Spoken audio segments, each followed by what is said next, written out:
On cherchait, comme on parlait d'immobilier, le truc le plus incroyable. On a trouvé le château le plus incroyable avec des passages secrets, etc., qui n'a jamais été filmé. Un jour, il y a une dame qui t'appelle et qui dit « Je suis bonne sœur dans une abbaye ». C'est ça. Mais elle a investi €. Pour le. Je veux dire, tu t'y attends pas, quoi. Pour le compte de l'abbaye, en fait. Bonjour tout le monde et bienvenue sur Légende. Aujourd'hui, Légende Business avec Guillaume qui travaille chez Sofidy, qui va venir nous présenter ce que c'est qu'une SCPI, un investissement immobilier. Vous pouvez acheter par exemple à partir de 315 € un petit bout, par exemple dans un centre commercial, vous allez voir même d'un hôtel, d'un camping. Ils ont plein de choses qui permettent d'investir et de ne pas gérer au quotidien et de manière même mensuelle chaque mois les problèmes avec l'immobilier. Donc ça permet d'avoir des revenus passifs. Il va nous expliquer ça. Et on va visiter aussi au cours de l'émission, s'amuser à chercher, comme on parlait d'immobilier, le bien immobilier le plus incroyable qu'on puisse trouver sur les petites annonces en France aujourd'hui. On va aller visiter un château de 25 millions d'euros dans le sud de la France. Vous allez voir de l'extérieur qui est sublimissime et à l'intérieur qui ressemble un peu au château de Dracula. Vous allez voir, grosse émission et c'est parti avec Guillaume de Sofidy qui va nous expliquer justement comment investir à partir de 315 € dans des petits bouts d'immobilier. C'est parti sur Légende, on y va. Guillaume Berthiaud, je travaille chez Sofidy et je vais vous expliquer comment investir dans l'immobilier sans les galères sur Légende. Voilà, bienvenue du premier coup. Félicitations Guillaume. Merci Guillaume. Guillaume de 1987. Absolument. Qui travaille chez Sofidy, qui est notre partenaire sur cette vidéo. On va vous expliquer ce que c'est que les SCPI, comment investir sans les galères, parce que la gestion immobilière, c'est toujours un peu... Ça peut être hasardeux, ça peut être un peu chiant aussi, quand on a toujours des retours de locataires, de machin, etc. On va expliquer l'intérêt de la SCPI par rapport aux autres locations. Et tout à l'heure, on en a profité, en fait, il y a quelques temps, pour aller filmer, en sachant qu'on allait faire une émission sur l'immobilier avec vous. On est allé dans le sud de la France, on a cherché le bien immobilier le plus incroyable qu'on puisse trouver. Et on a mis notre équipe à la recherche du bien immobilier qui n'a rien à voir avec une SCPI, mais on trouvait ça assez marrant d'aller chercher un bien immobilier. On a trouvé une maison qui vaut 30 millions d'euros, ou presque, qui est en vente encore aujourd'hui, qu'on a eu le droit de visiter, on remercie encore les propriétaires, qui est sublimissime et qui à l'intérieur est le vrai château, on dirait le château de Dracula. C'est complètement hallucinant. Vous allez voir, il y a même des passages secrets. Il y a des passages secrets, puis d'autres passages secrets pour arriver dans des pièces secrètes de la maison. Je ne savais même pas que ça existait. Vous allez voir, on fera venir Seb tout à l'heure qui prépare les émissions avec moi et qui était avec nous au jour du tournage, qui a pris plein d'infos sur la maison et qui viendra nous les raconter. Ça marche. Et alors, qu'est-ce que c'est qu'une SCPI et comment ça marche ? Une SCPI, en fait, quand tu investis dans une SCPI, tu vas devenir copropriétaire d'un patrimoine immobilier. Un petit bout. Exactement, mais d'une dizaine, d'une centaine, voire de milliers de biens immobiliers en fait, qui vont être triés sur le volet et qui vont être gérés par une société spécialisée comme Sofidy. Donc, nous, on est une société de gestion. Si tu investis dans une part de SCPI, tu ne t'occupes de rien. Et l'immobilier, crois-moi, c'est quand même un peu de taf. Mais même une partie d'un centre commercial, par exemple, tu peux acheter une partie d'un camping, vous avez plein de trucs très différents. En fait, quand tu achètes une part de SCPI, tu deviens copropriétaire de l'ensemble du patrimoine qui compose la SCPI. Donc encore une fois, il y a des SCPI un peu de tout, en termes de taille, en termes de typologie, de thématique, on reviendra dessus. Mais tu as des SCPI qui vont faire quelques dizaines de millions d'euros et tu en as qui vont faire jusqu'à 4,4 milliards d'euros. Immorente, une de nos SCPI, qui est une des SCPI qu'on gère depuis près de 40 ans maintenant. Alors, on fait des gens de business parce que, de un, ça permet aussi de donner des idées à vous tous, si jamais vous avez envie de lancer une boîte, de vous lancer en tant qu'entrepreneur, de créer un business, de voir autre chose, en fait, parce qu'on ne voit pas forcément d'émissions avec des entrepreneurs, et des émissions sur les investissements aussi. Ce n'est pas des conseils en investissement qu'on fait, c'est juste on présente tout ce qui existe. Et toi, tu le dis d'ailleurs, tu es très honnête là-dessus, tu dis l'immobilier, quand on dit que ce n'est pas risqué, ce n'est pas forcément vrai. C'est même pas vrai du tout, en fait. C'est-à-dire que on a une tendance, je trouve, en France, à voir l'immobilier déjà comme quelque chose qui va te faire gagner de l'argent à tous les coups. Non, en fait, tu peux te planter aussi dans l'immobilier. On entend souvent, à tort, que c'est garanti, que c'est sécurisé, que c'est une valeur refuge. Même avec ça, attention ce qu'on met derrière. Et attention, si vous entendez ça, ce sont des mensonges. Ceux qui disent ça sont des menteurs, soyons très clairs. Il n'y a pas de solution miracle. Il n'y a pas de solution miracle. Mais donc l'immobilier, c'est risqué. On reviendra un peu sur le détail des risques, mais il y a une très bonne nouvelle par rapport à ça, c'est que comme c'est risqué, tu vas pouvoir prétendre à une performance qui est supérieure à celle de ton livret A, qui lui est garantie. En fait, tu as une relation de base qu'il faut comprendre dans l'investissement, c'est que c'est un peu comme dans le sport de haut niveau. Plus tu vas vouloir prétendre à des performances élevées, plus tu vas devoir prendre du risque. Donc, comment après on définit qu'est-ce qu'aujourd'hui un taux sans risque ? Vous regardez par exemple le livret A, c'est 2,40. Si demain on te dit j'ai un placement, Guillaume, à 10% garanti en capital sur tous les ans. Garantie, c'est-à-dire que tu es sûr de pas perdre, et puis je te dis même que tu es sûr de gagner, bah, tu raccroches et tu vas pas plus loin.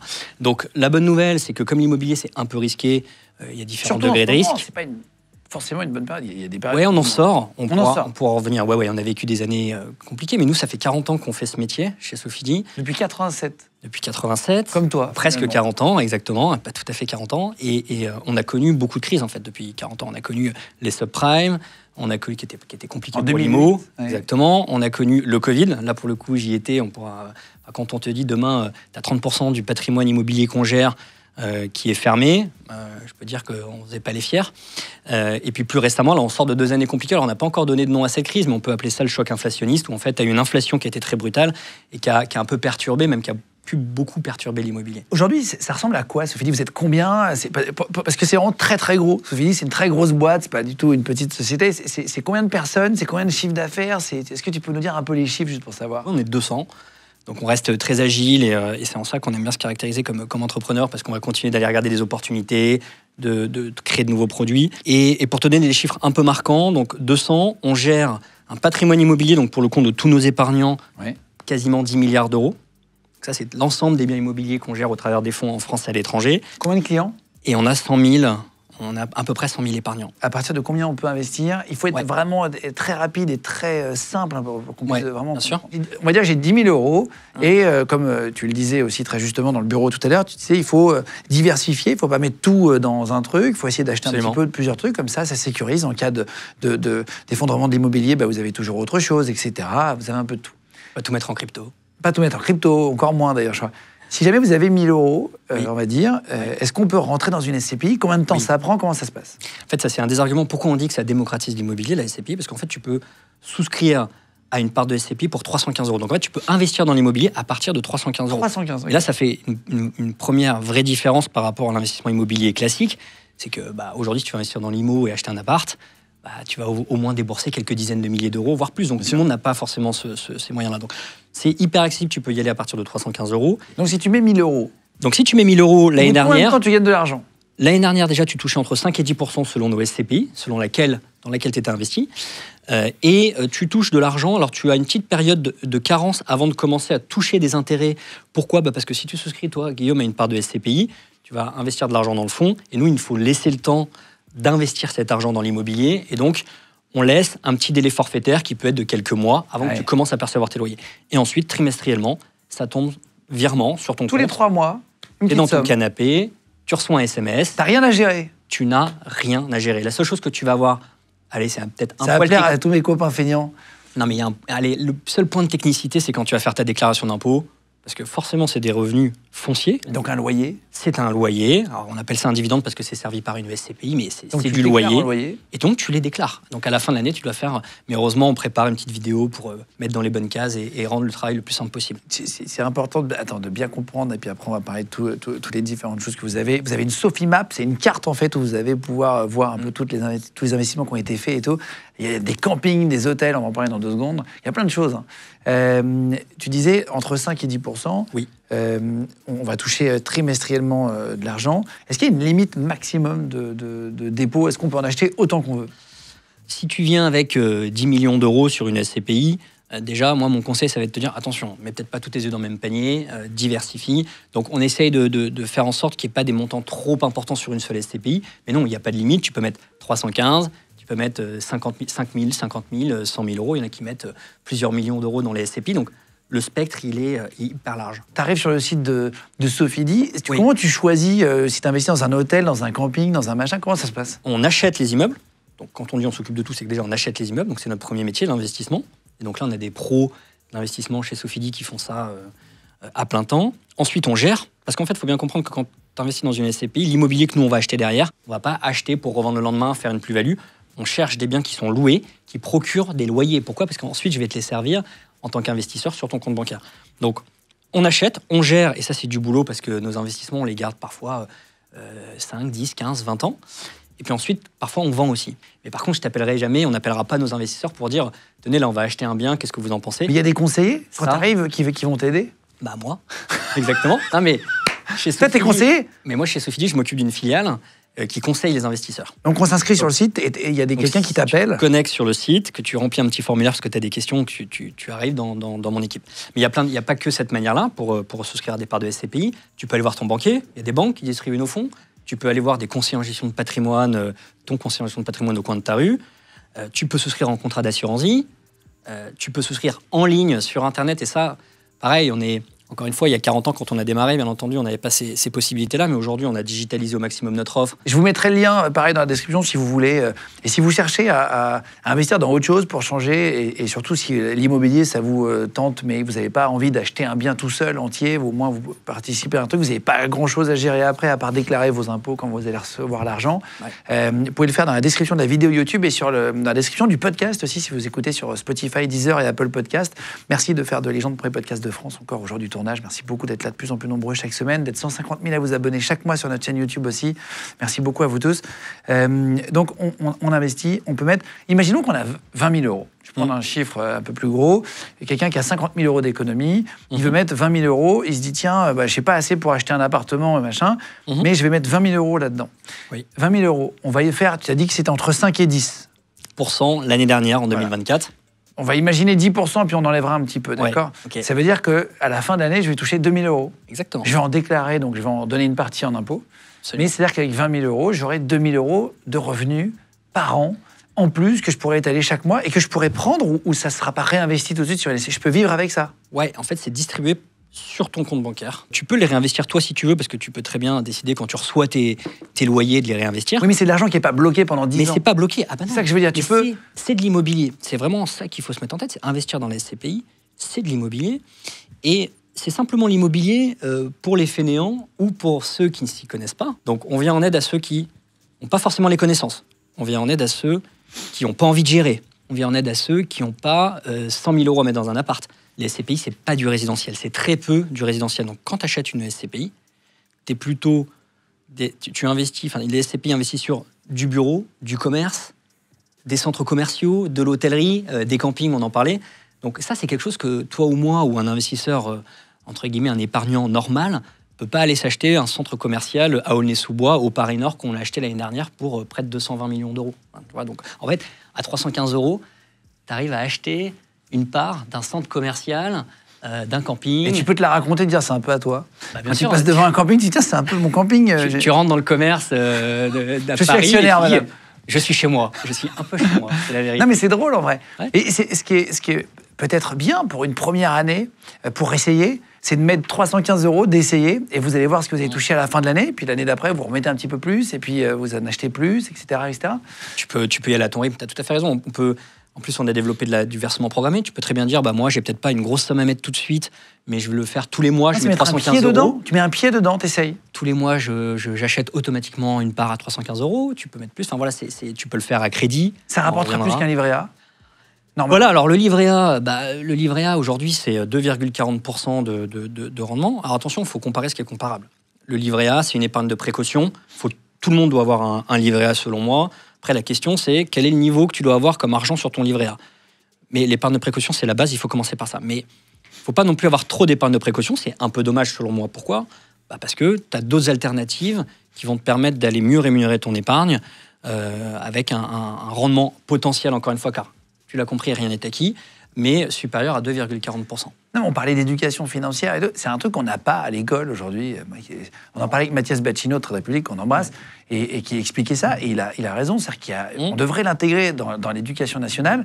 Celui qui veut se lancer, qui est en 3e et qui est avec son père, qui a une boulangerie, qui a envie de reprendre la boulangerie, savoir gérer un budget, tu vois, des trucs de base, et savoir investir, comment ne pas perdre son argent, connaître les bases, en fait. Aujourd'hui, on est dans un monde qui est quand même hyper numérique. J'avais vu passer une étude il y a quelques temps où justement on était parmi les pires en Europe en termes d'éducation financière. C'est bien dommage. C'est ce que tu dis, c'est hyper important.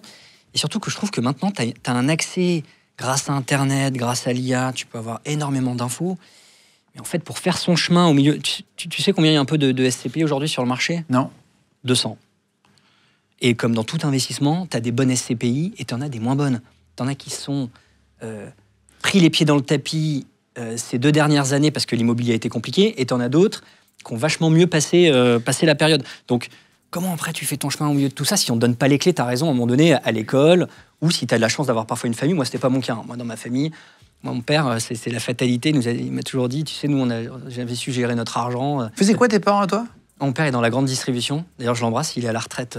Il faisait quoi? Toute sa carrière. Il termine. Il est directeur d'un hypermarché. Et il a commencé en bas de l'échelle. De quelle marque? Cora. Cora. Ouais. Et d'ailleurs, c'est pas mal parce que les hyper, c'est encore t'avais encore l'ascenseur social. Tu pouvais commencer en bas de l'échelle et il a grimpé les échelons. Mes mères étaient assistantes sociales. Donc voilà, rien à voir avec l'investissement, le monde de l'investissement. Et en plus de ça, mon père me dit non mais de toute façon, nous dans la famille, on n'a jamais su gérer notre argent. Je dis ah bon, ok. Donc toi, t'es parti en finance pour être chez Sofidy. T'as un cursus bancaire. T'es passé par la BNP avant. Je suis passé par la BNP Paribas. T'as fait J'ai commencé par la banque. J'étais conseiller bancaire classique en agence. Et puis ensuite, je suis passé directeur d'agence. J'ai commencé à la Défense dans le 92. Je me souviens, c'était assez sympa parce que quand tu commences ton premier job, je revenais d'Australie, j'avais fait mes études à l'étranger. Enfin, j'ai fait mes études en partie en France, en partie à l'étranger. Et mon premier job, j'ai eu la chance d'être affecté à l'agence de la Défense de la BNP Paribas. Et tu t'imagines, tu arrives en costard cravate pour ton premier jour de boulot au milieu des tours. Il y avait un petit côté loup de Wall Street. En plus, j'ai venu de lire le bouquin de Jordan Belfort. Bon, moi, c'était plutôt le louveteau de la Défense. Mais voilà, non, c'est comme ça. J'ai commencé par la banque. Et après, pour la faire simple, mais j'ai bifurqué. Et en fait, moi, il y a un truc qui m'a vite fait passer à autre chose. C'est que tu n'as que les relations conflictuelles, en fait, quand tu es directeur d'agence. On vient de voir que quand il y a des problèmes. Et moi, je préférais... Tu gères toutes les merdes, quoi. Tu gères que les merdes. C'est le chéquier, la carte, tout ça. Donc voilà, et donc j'ai été contacté par Sofidy et je suis passé chez Sofidy il y a 7 ans maintenant. Alors, je voudrais qu'on parle d'un truc. Je vais te donner des situations. Tu vas me dire si c'est mieux d'être en IMO direct, acheter un appartement, acheter quelque chose, ou plutôt d'être en SCPI et d'acheter un petit bout, justement, de quelque chose. Si on n'a pas le temps de gérer ces appartements, si on n'a pas le temps de gérer l'immobilier. SCPI, forcément, c'est l'argument principal, c'est pas envie de gérer ou pas la connaissance pour gérer, donc SCPI. Je veux investir dans l'immobilier pour payer moins d'impôts. Je tapais sur Internet ce dont vous aviez plus envie. Tu peux faire les deux. Tu as des SCPI, tout comme tu as des investissements locatifs en direct qui te permettent, tu as des dispositifs fiscaux qui te permettent de défiscaliser, donc les deux. Je veux avoir rapidement des revenus grâce à mes biens immobiliers. Les deux. Dans un cas, avec l'immobilier, on va dire classique, il faut quand même que tu attendes quelques mois parce que tu vas avoir toute cette démarche d'acquisition, le notaire, la recherche de financement. Donc, dans les deux cas, il va se passer quelques mois, parce que chez nous, on a un délai de carence de quelques mois avant que tu commences à percevoir des dividendes. Donc les deux. Ça fait 3 mois que je cherche le bon locataire, je n'arrive pas à le trouver. Là, il faut commencer à se poser des questions. 3 mois, ça commence à être long, donc il vaut mieux s'orienter vers de la SCPI. Un technicien vient de me prévenir, je dois changer ma chaudière. Le fait de changer, tu sais, les locataires qui peuvent appeler pour changer les trucs. Ça, c'est des aléas qui arrivent quand on possède un appartement et qu'on le loue à quelqu'un. D'ailleurs, c'est quelque chose d'important, parce qu'en plus, ta chaudière... Il faut bien comprendre qu'elle, bien entendu, elle coûte le même prix que ton appart fasse 100 000 euros, enfin, une valeur de 100 000 euros ou d'1 million d'euros. Sauf que quand tu as un appartement qui vaut 100 000 euros et que tu touches, je ne sais pas, 500 euros de loyer par mois, quand tu changes ta chaudière qui te coûte 4 ou 5 000 euros, tu vois combien de loyer tu paumes. Donc, si tu veux éviter ce risque-là et d'avoir à sortir de l'argent, comme je le disais tout à l'heure, il vaut mieux s'orienter vers les SCPI qui provisionnent déjà et qui ne viendront jamais t'appeler pour mettre de l'argent. Je ne connais pas de bons techniciens en cas de gros travaux. Pareil, les travaux, c'est un sujet, en fait. C'est surtout là où on se plante le plus souvent. Ça fait partie trouver des bons entrepreneurs. On connaît tous ce sujet-là. On est tous en train de râler parce que c'est difficile. Donc, si tu veux pas te prendre la tête avec ça, il vaut mieux aller vers les SCPI. Je n'ai pas de gros revenus ni de gros apports, mais j'aimerais bien investir dans l'immobilier. Enfin, c'est les questions qui arrivent sur Google. Alors, je te dirais principalement les SCPI parce que l'accessibilité à partir de 315 €. Mais tu peux aussi, si tu arrives à avoir un crédit auprès de ta banque, acheter de l'immobilier en direct ou des SCPI. C'est ça, je compte faire un crédit pour investir dans l'immobilier. On peut acheter dans les deux. On peut acheter faire les deux. Je vais investir dans du vrai immobilier. Ah bah les deux. Il y en a qui ont l'impression que c'est pas du vrai immobilier. Oui, parce que tu as plusieurs. Ouais, c'est-à-dire que tu l'as compris, c'est une copropriété. Non, mais c'est surtout que t'as pas cette démarche. Je pense que déjà t'as pas la démarche d'aller chez le notaire, d'acheter à quelqu'un vraiment un actif. Donc on peut avoir cette impression que c'est pas de l'immobilier. La SCPI, c'est de l'immobilier. Allez sur la Sofimap, allez sur sofidy.com. D'ailleurs, c'est quelque chose qui est hyper intéressant, c'est que c'est tout. On envoie des rapports trimestriels, des rapports annuels. Dans le rapport annuel d'Immorente, tu as des dizaines de pages où on te liste tous les actifs immobiliers qui sont dans le fonds. Donc, oui, tu es bien propriétaire d'immobilier quand tu achètes des parts de SCPI. D'ailleurs, tu déclares des revenus fonciers à la fin de l'année. Tu es convoqué à des assemblées générales une fois par an en tant que copropriétaire d'un patrimoine immobilier où tu vas voter pour les décisions importantes de gestion. Donc, il y a un commissaire aux comptes qui est présent pendant cette période-là. Tu as un conseil de surveillance, un peu comme un conseil syndical dans une copropriété. Donc, si tu veux investir dans l'immobilier, bien entendu, tu peux acheter un appartement, une maison ou des SCPI. On va parler des clients les plus improbables que tu as eus. Tu es allé voir une bonne sœur pour un investissement religieux. Tu es allé voir plein de familles. En fait, tu rentres dans l'intimité des gens. C'est ça qui est vraiment kiffant dans ton boulot, c'est que tu vas vraiment discuter, tu vas conseiller les gens sur ce qu'il y a un peu de plus intime aussi. Enfin, ça fait partie des sujets intimes en tout cas. Pas le plus intime, mais dans les plus intimes.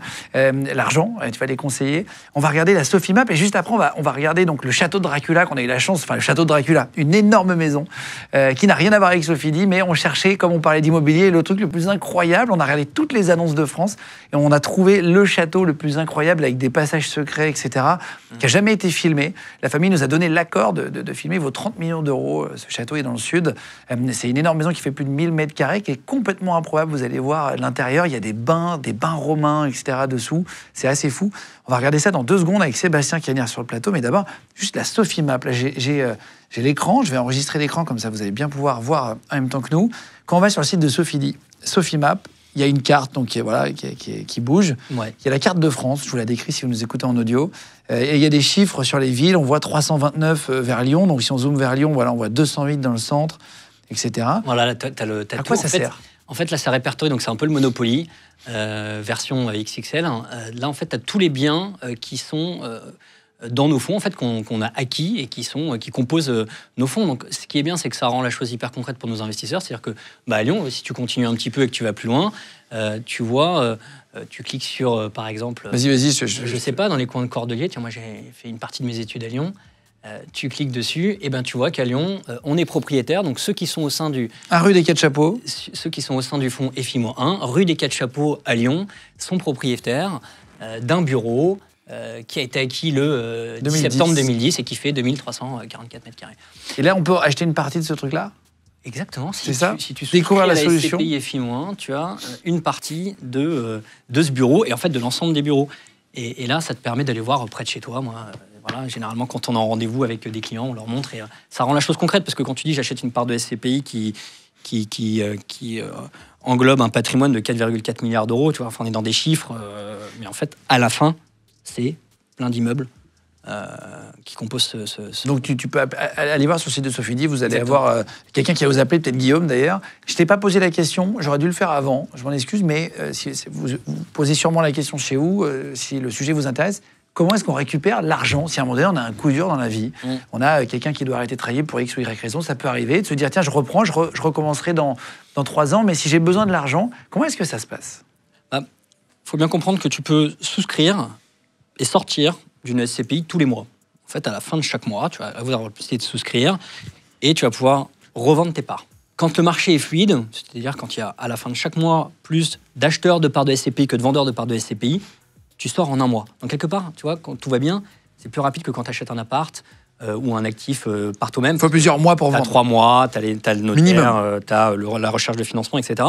Donc, tu peux sortir quand tout va bien tous les mois. Il peut y avoir des périodes, comme on a connu ces 2 dernières années, où le marché se grippe un peu, et où dans ce cas-là, tu vas peut-être pas mettre un mois, tu vas mettre un peu plus de temps, parce qu'il n'y a peut-être plus assez d'acheteurs à ce moment-là. Mais en temps normal, quand ça se passe bien, et quand le marché est fluide, tu peux sortir tous les mois. C'est ce qu'on appelle, dans le jargon, le risque de liquidité.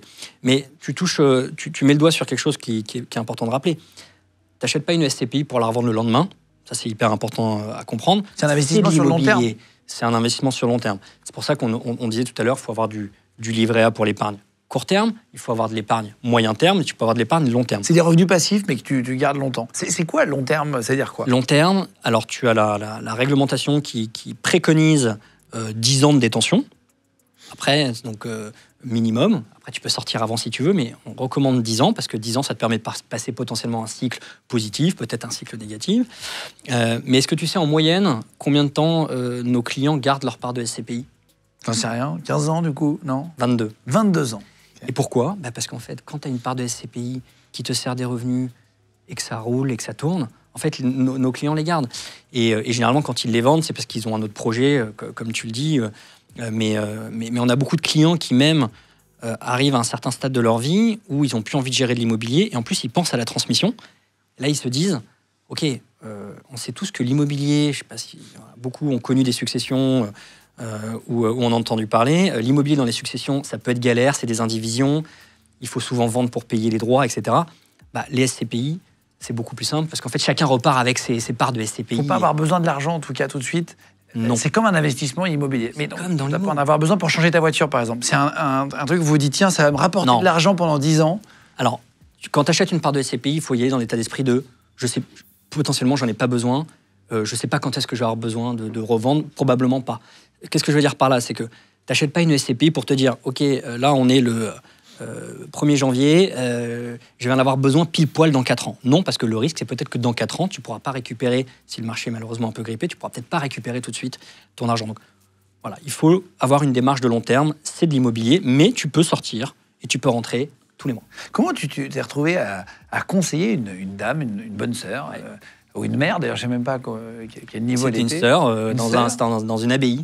Et un jour, il y a une dame qui t'appelle et qui dit « Je suis bonne sœur dans une abbaye ». C'est ça. Exactement. Mais en fait, il faut comprendre que tout le monde a une bonne raison d'investir dans les SCPI. Alors après, tout le monde ne le fera pas. Mais je veux dire, comme c'est de l'investissement immobilier et que c'est hyper accessible, tout le monde peut regarder. Et on parle beaucoup de revenus, de revenus passifs. Je trouve que c'est assez à la mode de se dire je veux créer des revenus passifs parce qu'on veut tous partir très tôt à la retraite. Tant mieux. Dès 23 ans, j'en connais qui veulent partir à la retraite. Et s'ils peuvent le faire, mais donc tout le monde s'y intéresse. Donc en fait, moi, dans tous les clients que j'ai pu rencontrer, j'ai rencontré des monsieur et madame tout le monde, sans rien de péjoratif derrière ça, qui ont un pécule parfois modeste à investir. Puis j'ai rencontré donc cette sœur dans une abbaye qui m'a appelé. Donc tu y vas physiquement? J'ai 200 000 euros à investir, donc en plus c'était quand même une belle somme. Et je me suis retrouvé donc dans une petite pièce avec une petite table en bois, enfin voilà, assez austère, enfin du moins simple quoi. Et en fait j'étais hyper surpris parce qu'elle s'y connaissait. C'était un de mes premiers rendez-vous. C'était au début de quand je suis arrivé chez Sophie. Et alors, elle avait des questions hyper pointues. Elle gérait déjà un portefeuille d'obligations à côté. Enfin, je veux dire, tu t'y attends pas, quoi. Pour le compte de l'abbaye, en fait. Parce qu'il faut comprendre qu'ils vivent aussi des revenus de leur placement. Donc, bien entendu, des congrégations religieuses investissent. Mais ensuite, on a de tout dans nos clients. On a des sportifs de haut niveau, par exemple. Ça, c'est... pourquoi on a pas mal de sportifs de haut niveau, dont des champions olympiques d'ailleurs, parce que quand tu as une carrière sportive, tu fais beaucoup d'argent sur une période courte, je sais pas, 10, 15, 20 ans max. Plus rapide. Et après, il faut préparer l'après. Et donc là, investir dans les SCPI ou dans l'immobilier, ça te permet de pallier à une baisse de revenus. Et ça, s'il y a quelque chose à retenir aussi, c'est que l'immobilier sous forme SCPI, c'est ce qui te permet, c'est un des placements qui te permet de mieux préparer un complément de revenu, que ce soit pour la retraite, que ce soit pour partir à la retraite à 23 ans et générer des revenus passifs, mais c'est ce qu'il y a de plus efficace pour créer des revenus complémentaires. Donc la bonne sœur, elle a fait quoi?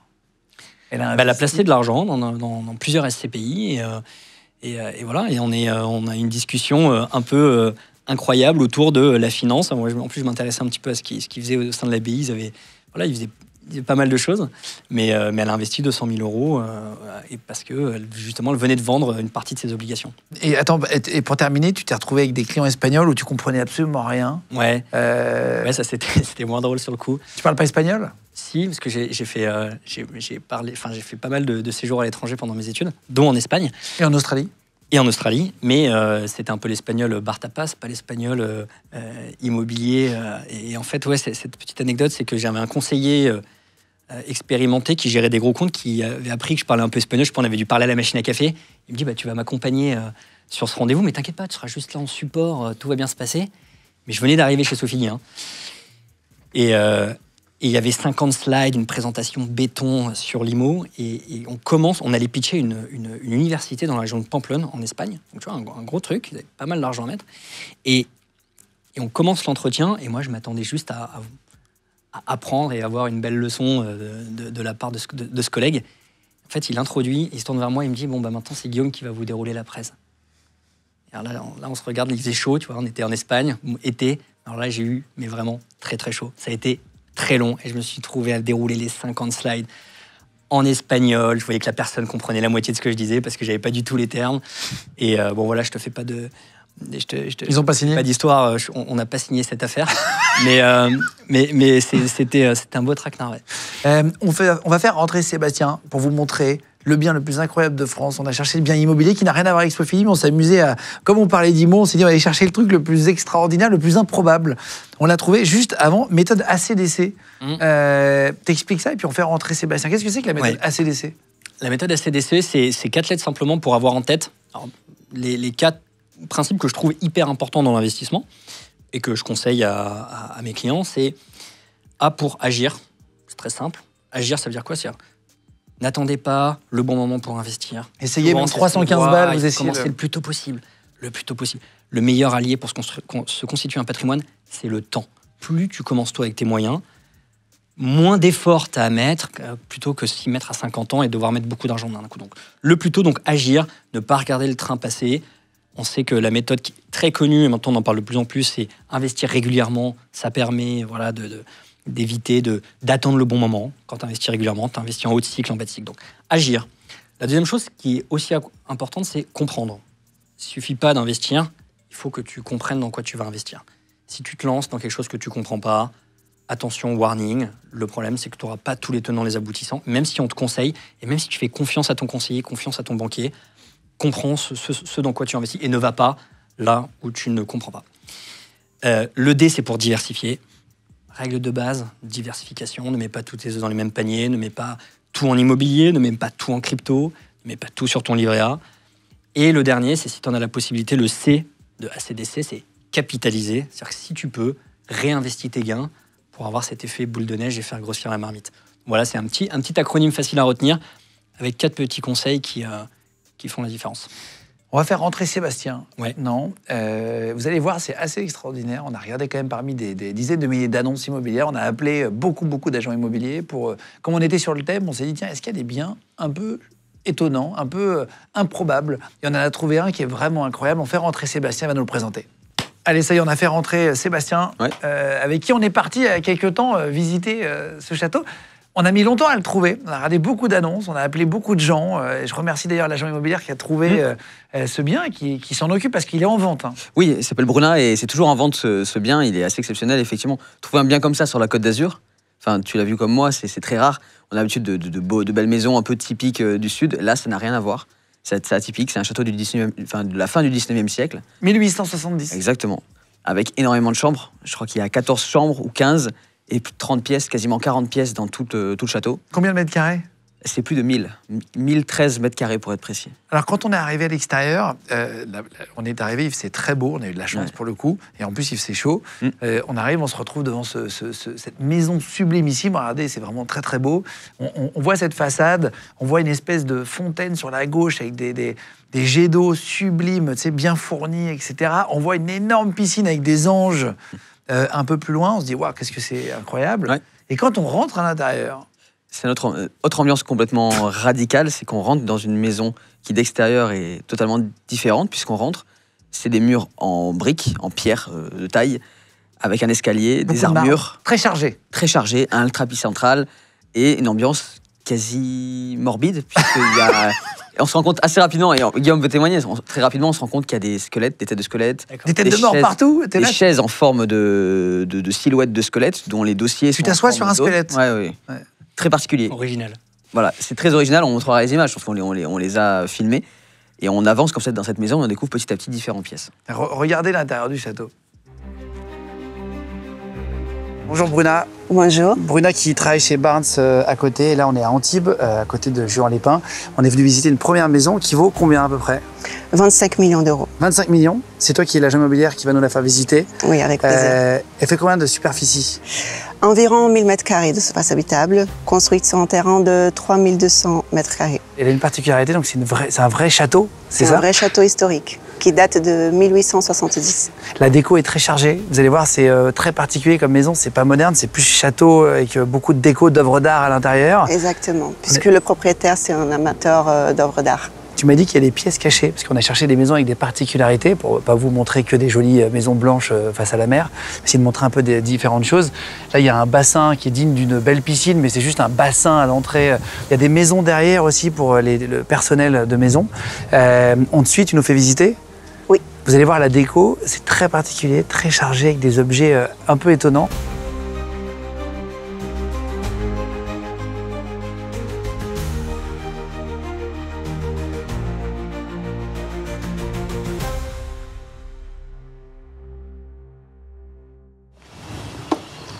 Faites attention, il faut nettoyer les pieds. Il faut nettoyer les pieds, ok. Ouais, ils ont mouillé le tapis pour pas qu'on salisse celui-là après. Waouh! Ah oui, c'est quelque chose. On n'est pas sur une maison classique. On n'est pas sur la maison qu'on a l'habitude de visiter. Ah non. Au-delà d'être une très grande maison, c'est très chargé là. Et c'est un vrai château. Waouh! En fait, c'est un château déjà historique et le propriétaire il a décidé vraiment de recréer cette atmosphère, cet environnement médiéval avec ses œuvres d'art. Il a plusieurs origines, c'est ça? On dira pas lesquelles. Oui. Voilà, par souci de confidentialité, il veut pas. Voilà, c'est les propriétaires qui nous ont déjà autorisé gentiment à visiter les maisons en vente exceptionnelles. Il y a des pieds d'éléphant là. Attends, il y a vraiment des trucs que t'as pas l'habitude de voir. Il y a des œuvres d'art. Enfin, il y a plein de belles choses. On va voir à l'intérieur à visiter. Il y a des animaux. Oui. Oula. Alors, j'ai hâte de voir les pièces secrètes, les animaux qu'il y a dedans. Il y a une chaise qui fait peur déjà.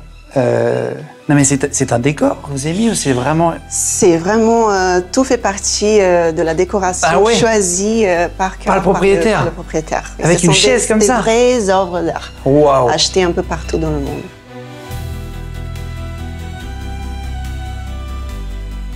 Le bureau de monsieur. Ça c'est le vrai bureau du propriétaire? Oui. Il y a des œuvres d'art comme vous voyez partout, puisqu'il s'agit d'un grand amateur d'œuvres d'art. Et il y a des œuvres d'art un peu encastrées sur le mur. Il a tout reconstruit à son goût pour recréer vraiment cette atmosphère château médiéval. C'est château médiéval chargé et il y a beaucoup de rapports à la mort, aux têtes de mort. Il y a des têtes de mort partout, dans chaque pièce, il y en a disséminées un petit peu. Tu sais la raison ou pas, non? Alors c'est un peu son goût personnel, mais vous voyez qu'il y a aussi des aspects un peu plus même intimes dans les pièces à venir. Ah c'est vrai? Oui. Ok. Un peu sexuel, tu veux dire? Oui. Ah tu vois, il y a encore un crâne. Un singe qui tient un crâne. C'est marrant. Et là, il y a un porte-plume très ancien. Il y a vraiment des choses. C'est-à-dire que c'est vraiment... T'as vu? C'est rigolo. Alors, on touchera pas, mais quand même toucher là. C'est une toupie avec acheter oui ou non. C'est marrant quand même. C'est-à-dire que il laisse un peu le sort chercher. Déco qui est quand même assez impressionnante. Hein. J'avais jamais vu ça. Et il aime beaucoup aussi tout ce qui est médiéval, comme tu disais. Oui. Il y a beaucoup d'armures de chevalerie. Beaucoup d'armures de chevaliers, des aumes, des casques, des plastrons, il y a vraiment de tout, quoi. Oui, il a tout repensé. En fait, il a refait chaque pièce avec des peintures à main, comme vous voyez même le toit. C'était tout refait à son goût. Et chaque pièce qu'il refait, chaque fois, il voulait ajouter petit à petit des œuvres d'art qu'il avait déjà dans sa collection. Et puis vous voyez que chaque détail, c'est vraiment... impeccable. Waouh. Donc là, on est au pied de l'escalier. On voit qu'il y a des étages, il y a des sous-sols aussi. Combien il y a de pièces? Alors, nous avons, avec l'ensemble du château principal, plus les 2 maisons d'amis et l'appartement pour le personnel, ça fait en total 13 chambres. 13 chambres? 13 chambres, 10 salles de bain. Et bon, le château principal, il est divisé par un sous-sol, plus 2 étages supérieurs.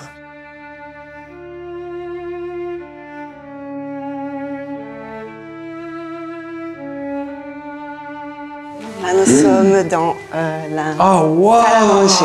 Alors ça...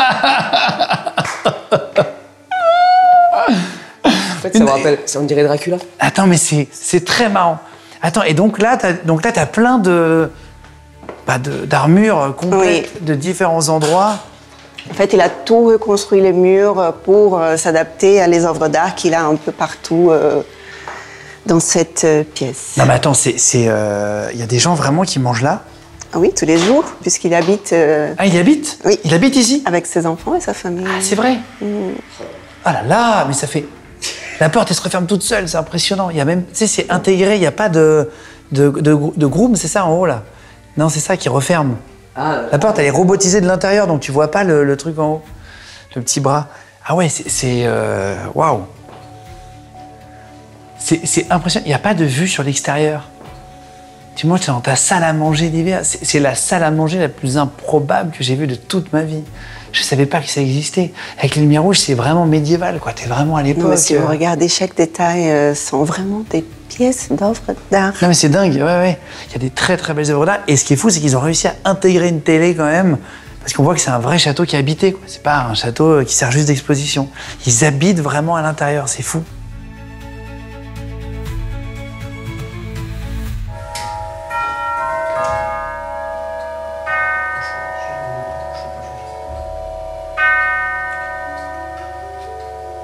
Alors là, on va dans quelle pièce, là? C'est une pièce, c'est une salle de billard. Ah, waouh! Le petit billard. Ah, waouh! Ah, waouh!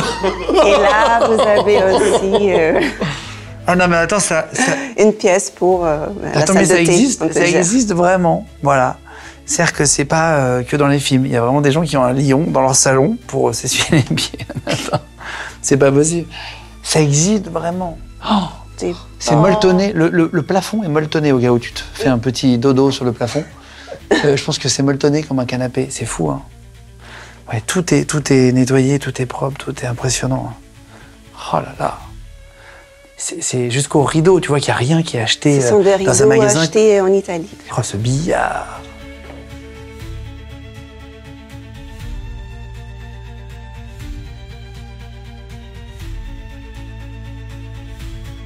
Ça, c'est Napoléon, non? Si. Non. Si. C'est lui? Si. Ouais, c'est lui. Ouais. Je reconnais bien, moi. Elle est française. Le petit, le nappe.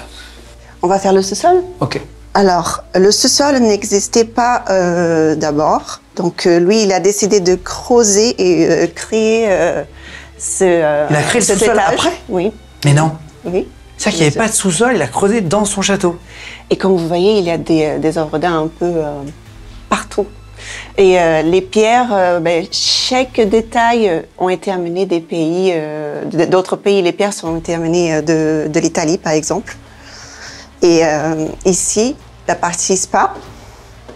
Oh. Donc, comme vous voyez, ce baignoire, par exemple, elle vient de l'Italie. Et en fait, elle était déjà entière quand ils sont arrivés. Il n'y avait pas de porte pour la faire passer. Donc, pour la petite histoire, ils ont dû de la couper en 4 pièces. Et après, ils ont recollé remis. avec... Ici, là, on voit. Oh. Oui. Et Ça, c'était une vraie baignoire de là-bas? Oui. Et ça, par exemple, c'est une vraie mosaïque de l'époque? Ça, c'est un vrai... c'est une œuvre d'art, en fait. C'est encastré et ça vaut une fortune. Là, vous avez la partie hammam. Donc aussi avec des mosaïques. En fait, ces parties mosaïques ont été encastrées. Et après, il a récréé l'alentour pour matcher avec les pièces, les œuvres d'art. Il s'assoit là, et voilà. Waouh!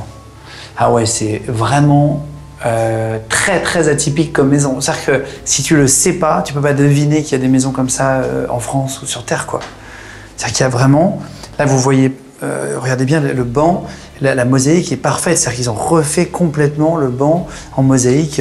Voilà, il n'y a pas un défaut, on sent que c'est lisse et tu peux t'asseoir sur une mosaïque avec des tout petits carreaux, quoi. Exactement. Et là aussi, il y a, pour compléter la partie spa, vous avez un sauna. Un sauna 3 étages. Oui. Et donc là, vous avez la partie bar Oh.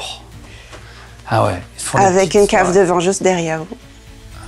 Ça, c'est du vin? C'est une cave de vin, cave à vin. On peut l'ouvrir ou pas, non? Oui. Elle est ouverte? Oui, je pense.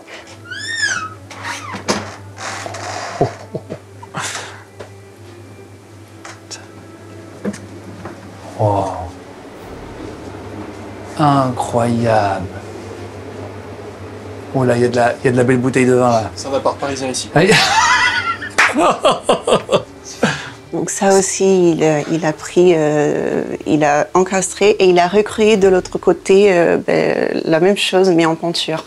Il y a des masses de la samouraïs. verrerie. Il y a des masses de samouraïs. Oui. Il y a des trucs très, très bizarres. Mais chaque ça, avec, détail, Oh là là. En c'est fait, impressionnant.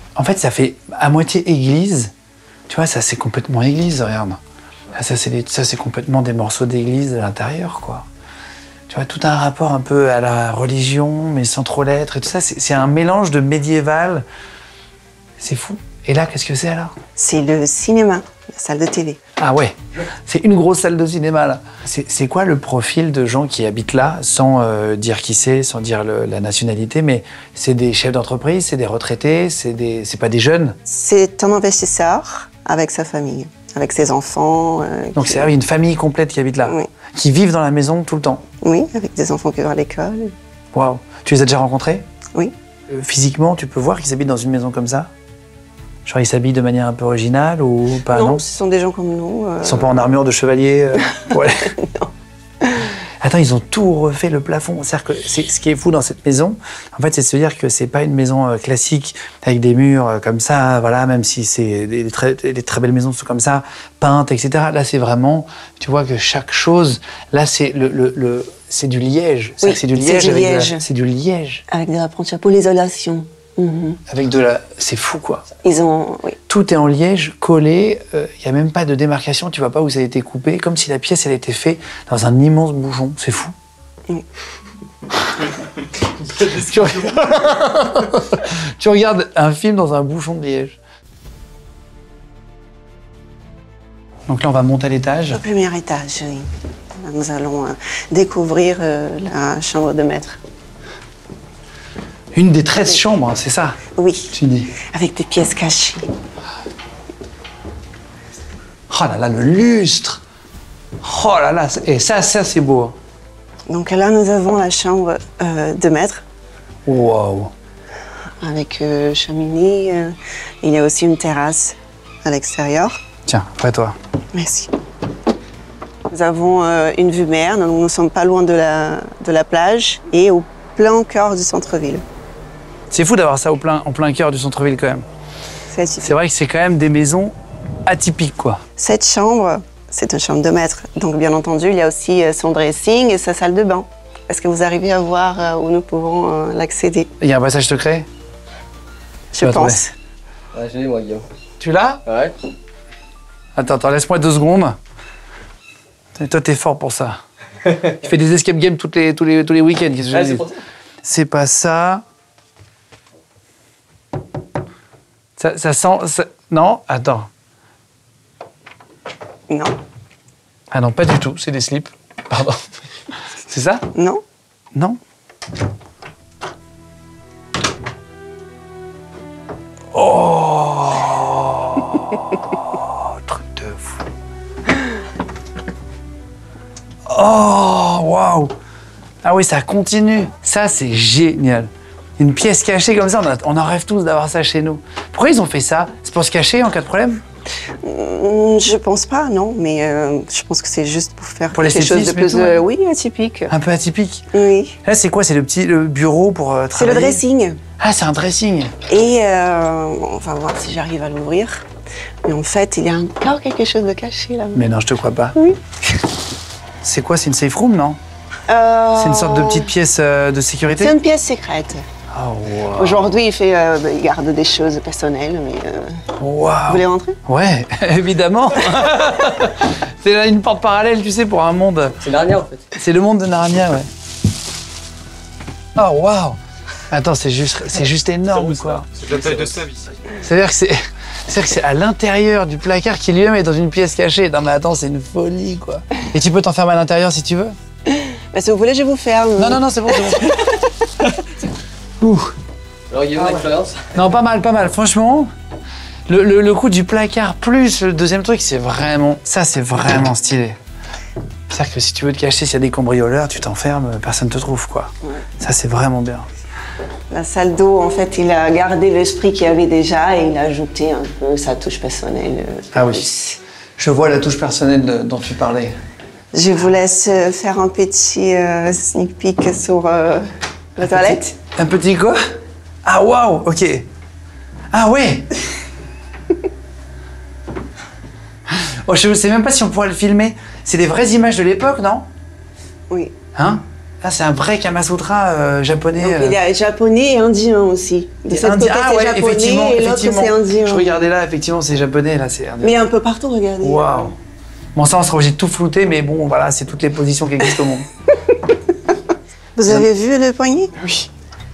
C'est quoi, c'est un zizi? Ah ouais. C'est la meilleure séquence du monde. J'avais la main, j'ai fait ah ouais. Hop là. Ah ouais, c'est vrai. Mais pourquoi il fait c'est quel enfer? Ouais, c'est chacun ses goûts. Hein, voilà. Non, on est venu visiter une maison originale, on l'a trouvée. Hein, merci. Ouais.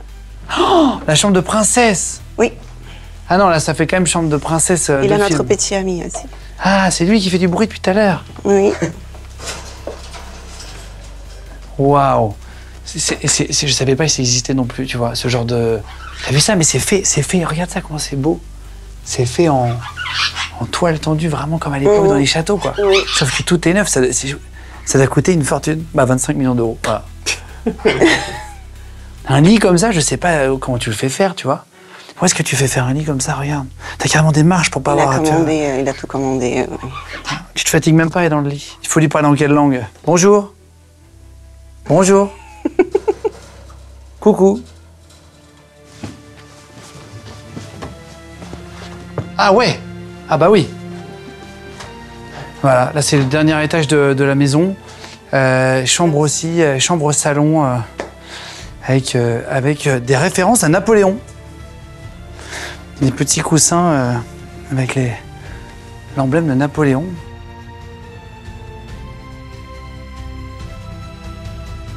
Mais il faut bien avouer que regarde, quand tu regardes par exemple, tu regardes le détail, tu vois.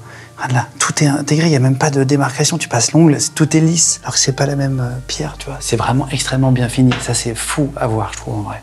Bon, je vais vous montrer l'extérieur de ce joli château. Donc vous avez un petit bassin en fontaine ici. Vous avez encore une maison d'amis avec la salle de sport et une chambre. Attends, mais ça, par exemple, excuse-moi, je m'arrête 2 secondes. Les gens, ils peuvent se baigner là-dedans? Ça, c'est plutôt un bassin, oui, c'est plutôt pour l'esthétique. Elle est chauffée quand même. Oui. C'est pour l'esthétique, mais elle est chauffée. Et après, nous avons la piscine pour pouvoir se baigner.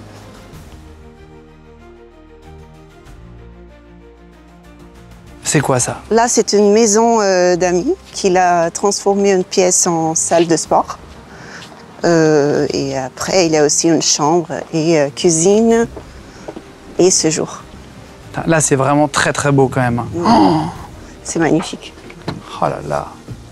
Elle est un peu trouble la piscine, elle manque de pH. Ça manque un petit... En fait, tu sens que tout est fait sur mesure sur cette maison-là, quoi. C'est ça le plus impressionnant, je trouve, de cette visite.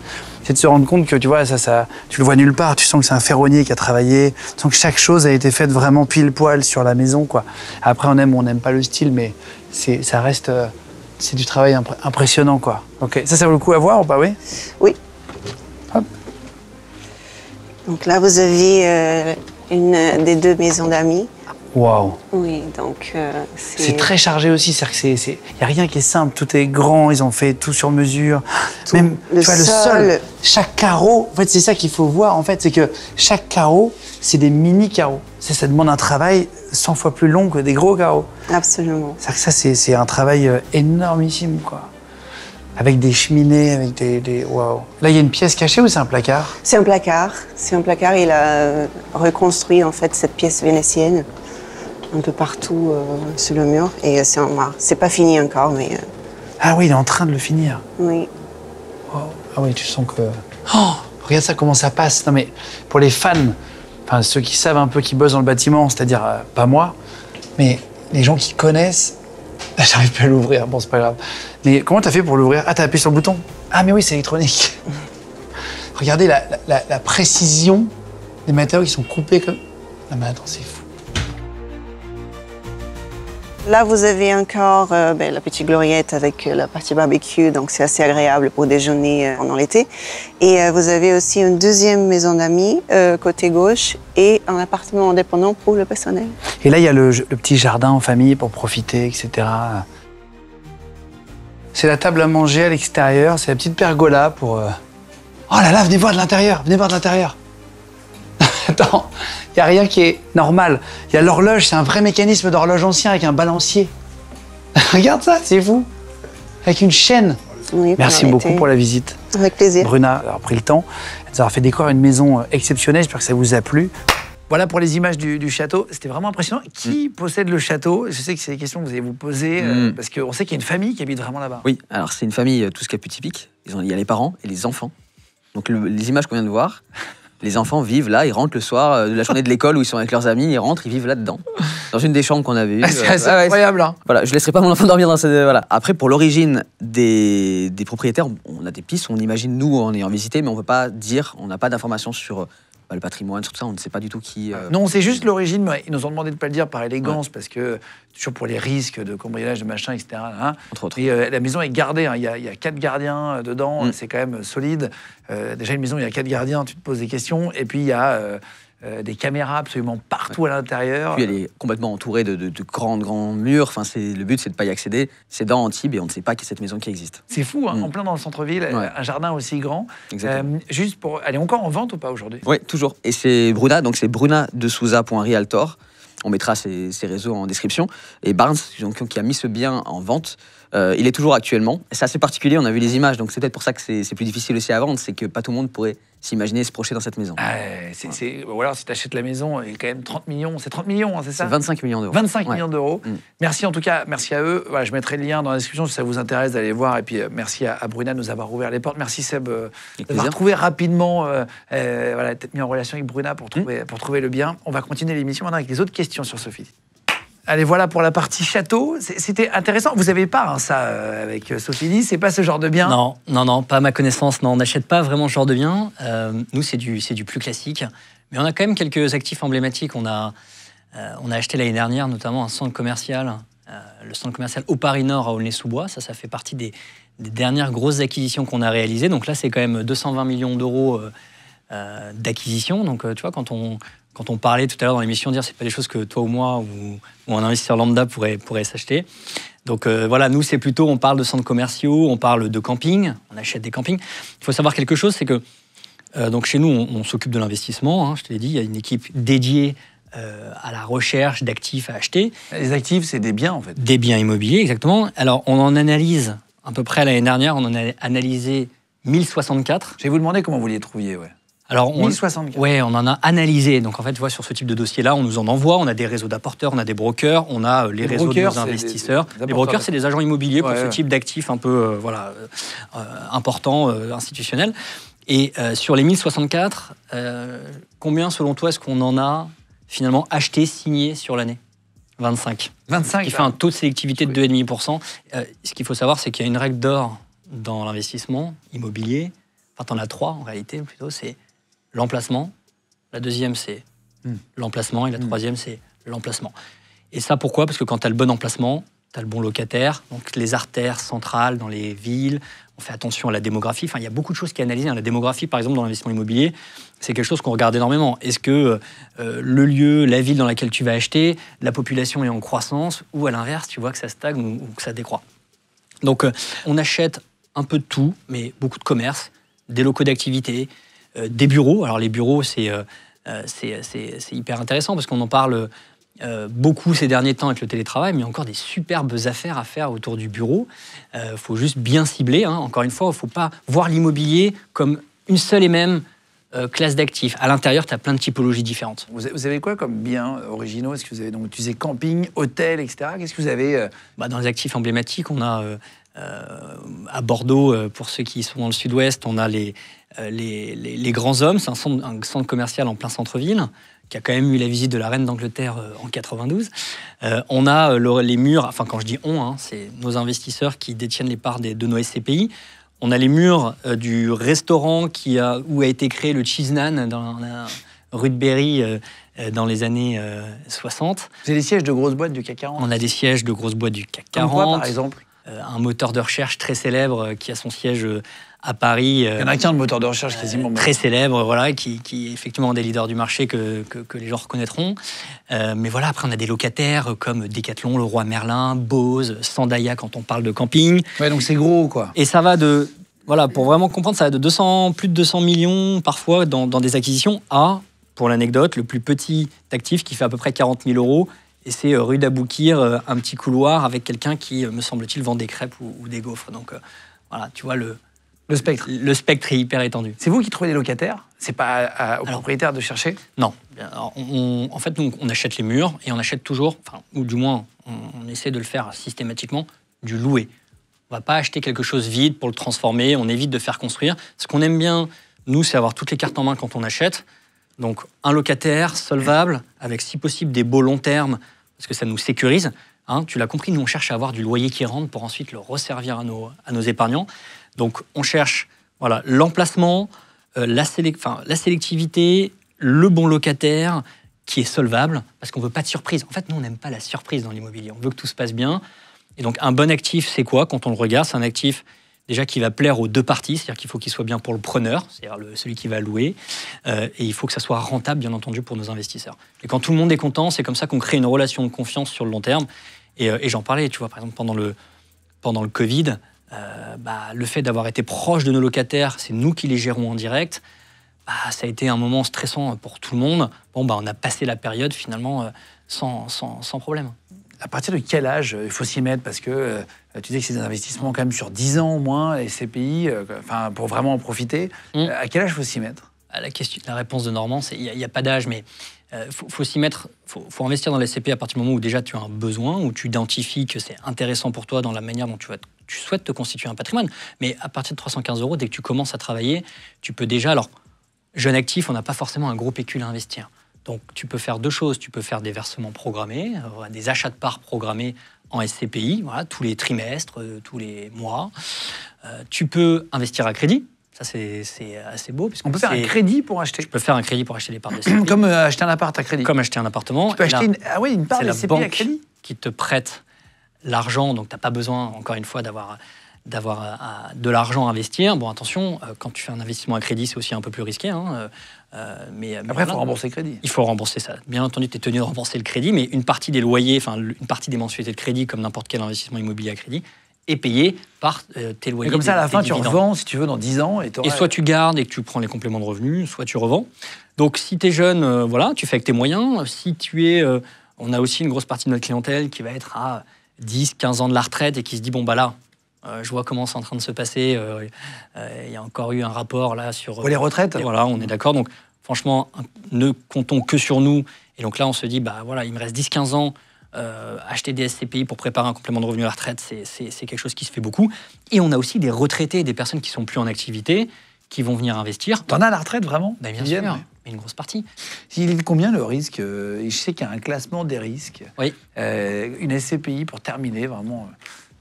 C'est quoi le risque? Ce que tu viens de mentionner, c'est qu'il y a une échelle de risque en France qui permet de comparer tous les investissements entre eux. Ça, c'est hyper pratique, c'est hyper lisible pour l'investisseur. C'est une échelle de 1 à 7. C'est l'échelle de Richter du danger. L'échelle de Richter du risque. À 1, tu es garanti en capital, ou tu as livret A. Très peu de risque, livret A. Et à 7, là, tu es sur du très spicy. Crypto-monnaie. Probablement. Les SCPI, on est à 3. On en a une qui est à 4, parce qu'elle prend un peu plus de risques, et donc, comme je disais tout à l'heure... Plus agressive, mais plus de rendement? Plus de rendement à la clé. C'est celle qui, l'année dernière... Alors attention, les performances passées ne présagent pas des performances futures, mais l'année dernière, cette SCPI a avoisiné les 10% de rendement. Donc le risque est hyper important. Les risques de l'immobilier, on peut les rappeler rapidement. C'est le risque sur le capital. C'est-à-dire que personne n'est capable de garantir la valeur de son bien immobilier. Là, si on demande... si quelqu'un est propriétaire, si tu es propriétaire de ta maison et que tu demandes une évaluation, probablement qu'elle sera peut-être un peu moins bonne aujourd'hui qu'il y a 3 ans. C'est normal, c'est des cycles, ça monte et ça descend. Donc, un des risques, c'est le risque de perte en capital. Une part de SCPI, ça reflète la valeur du patrimoine qui est géré. Ça peut monter, ça peut descendre. Tu as le risque sur le rendement. Le rendement que j'évoque de l'année dernière, il n'est pas garanti. Pourquoi? C'est des loyers qu'on encaisse et qu'on redistribue. Si à un moment donné, il y a un locataire qui paye moins, etc., ou plus, si on améliore la gestion du patrimoine... Oui, ça bouge, quoi. Ça peut... voilà, exactement. Le rendement peut évoluer à la hausse ou à la baisse.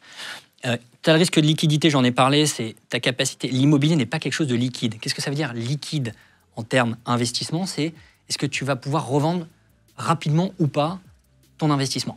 Une action, c'est hyper liquide. Tu achètes, tu revends dans la journée. La crypto, encore plus liquide. Pourquoi? Parce que tu n'as même pas un marché qui, je crois, est 24 heures sur 24. Alors que si tu veux vendre ou acheter une action, il faut quand même que tu le fasses sur les horaires d'ouverture de marché.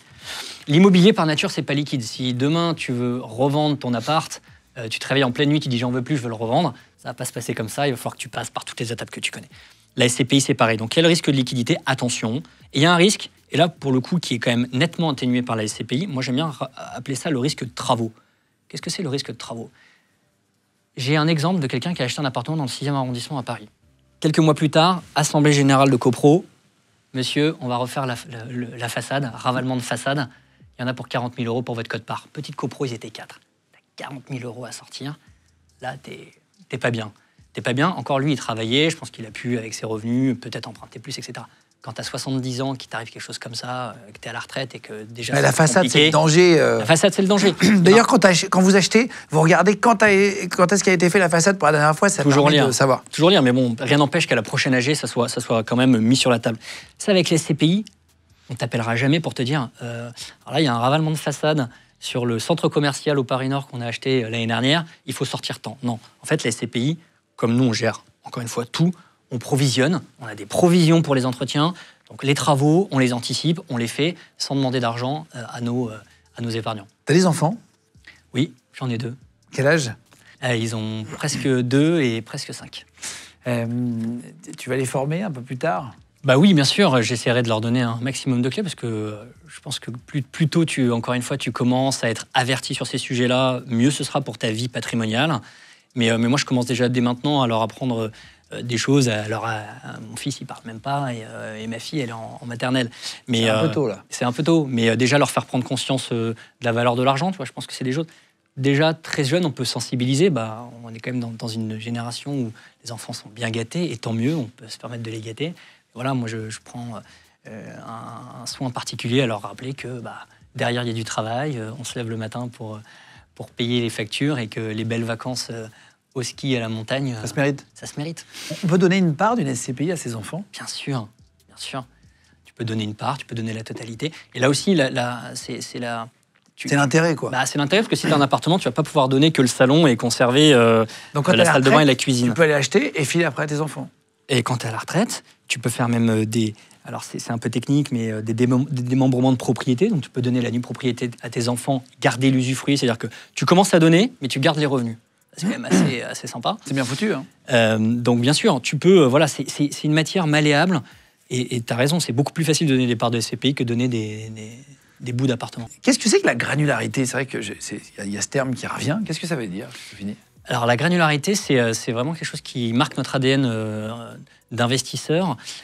En gros, si tu as une SCPI qui gère 1 milliard d'euros de patrimoine, mais qui est réparti, ce milliard d'euros de valorisation, réparti sur 100 immeubles, c'est pas la même chose que si tu as une SCPI qui fait 1 milliard d'euros, qui est réparti sur 1000 immeubles.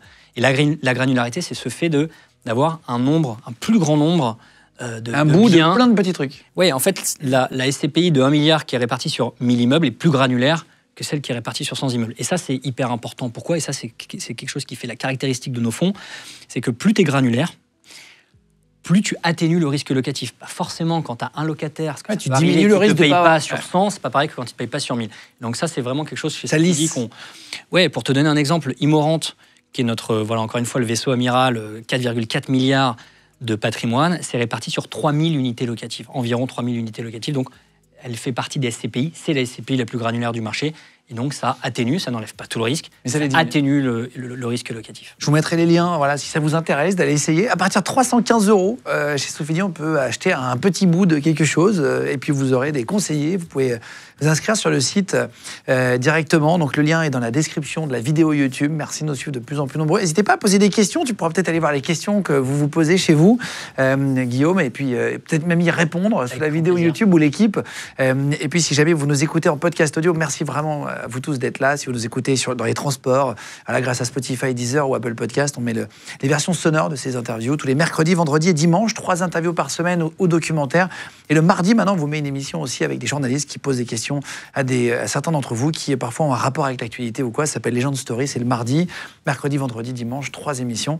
Et là, c'était un Legend Business aujourd'hui avec Sofidy et puis la visite du château. On a fait une belle émission. Merci de nous avoir expliqué ça, Guillaume. Merci d'être venu jusqu'à nous. Merci à toi. C'est un plaisir de t'avoir aussi. Et merci à vous tous d'être là de plus en plus nombreux, de vous abonner. Vous êtes environ 150 000 à nous retrouver chaque mois. Vous abonnez en plus sur notre chaîne YouTube. Merci pour ça. Merci de faire de Legend le premier podcast de France avec toute l'équipe. On vous remercie vraiment. On vous embrasse. Merci à toute l'équipe d'avoir préparé l'émission justement. Et on se retrouve très vite de toute façon pour une prochaine vidéo. Ciao tout le monde.